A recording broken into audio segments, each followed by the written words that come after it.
The Reserve Bank of Australia decision expected today. It is likely, we believe, that the bank will be keeping interest rates on hold this afternoon at 4.35%. Let's bring in our business reporter, Edward Boyd. Ed, rates are expected to remain on hold for, well, the next few board meetings. Yeah, the Reserve Bank last lifted the cash rate in November last year. It was the 13th interest rate rise since May 2022. And since then, they've kept rates on hold. And the expectation today, of course, is the cash rate will be kept on hold again at 4.35%. Probably going to see the cash rate stay at this level for quite some time. So there's a few economists with mixed ideas of when rates will start to fall. Some believe September, others believe November and December this year could be when we start to see cuts in the cash rate. So until then, unless anything changes economically, that's probably going to be the forecast. So looking at Australia's economy, though, last year it only grew at a very low rate, the lowest rate in about 30 years outside of the GST year and the pandemic. It was about 1.5%, 0.2% in the quarter. So Australia's economy is slowing down. It's not really going that great.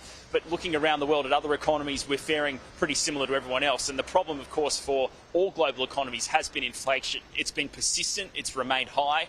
It is coming down. The most recent reading, Ash, for January was 3.4% at an annual rate for inflation, which is good news, but it's still not coming down quickly enough. So that's the issue for the RBA. That's why they're going to keep rates elevated at 4.35%. And when they start to see signs of inflation cooling further, that is when they're going to start cutting interest rates in Australia. And Ed, we're in this new era of more communication coming out from the RBA. We'll have another news conference this afternoon with Michelle Bullock. You'd expect that to focus on, well, inflation, productivity, economic growth.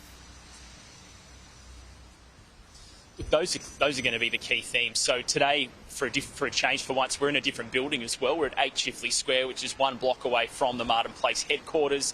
The RBA's old building is currently being renovated, so the board's going to be based out of here for the foreseeable future. It might take a couple of years. But yeah, the press conference today is at 3:30. Michelle Bullock, the governor of the RBA, I imagine it'll be very similar to last time. There'll be a question from every media outlet, and expect there to be plenty of questions around productivity growth, because that's been one of the big challenges facing our country, and we should get some sort of reaction from Governor Bullock around the low level of productivity in Australia and what it might mean for the upcoming federal budget, whether there's anything that the Reserve Bank would like to see the government do in the upcoming budget to kind of kickstart the economy.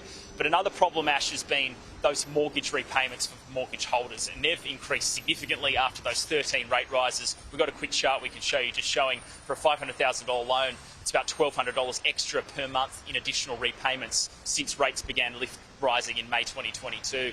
And obviously for a $1 million loan, double that amount, it's about $2,400 a month. So these are all big things that the RBA is expected to talk about this afternoon, and it's a big challenge not just for the Reserve Bank, but for the government as well. Ed Boyd, thank you. And of course, we'll have full live coverage and analysis for you of that rates decision. It's coming up at 2:30 this afternoon, right here on Sky News.